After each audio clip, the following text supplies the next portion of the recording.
Maswerteng hapon po mga ka-STL, narito na po ang resulta ng STL Pangasinan para sa araw na to, second draw, January 19, 2025, araw ng linggo. Naway ang mga natayaan niyo pong mga numero kanina ay manalo nawa ngayong hapong ito, 5 PM. Kaya't kunin niyo na po ang inyong mga tickets.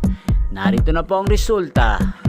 Ang mga numerong nanalo sa STL Pangasinan ngayong hapong ito, January 19, 2025, 5 PM, second draw result 23 at 37 in exact order.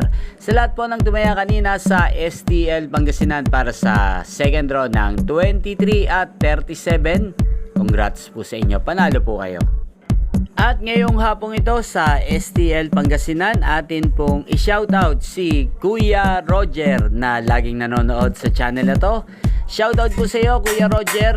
Naway ang mga tinataya mong mga numero sa Pangasinan sana ay manalo na po ngayong hapong ito. At sana ay nasa mabuti ka rin pong kalagayan.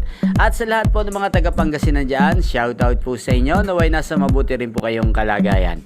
Inyo pong napanood ang resulta ng STL Pangasinan sa channel na to, Roderick Hernandez TV. Maraming salamat po sa patuloy nyo pong panonood at pagsuporta sa aking channel. Huwag pong kalimutang mag-subscribe. Thank you for watching. Magkita-kita pong muli tayo mamayang 8:45 PM. Again, thank you for watching.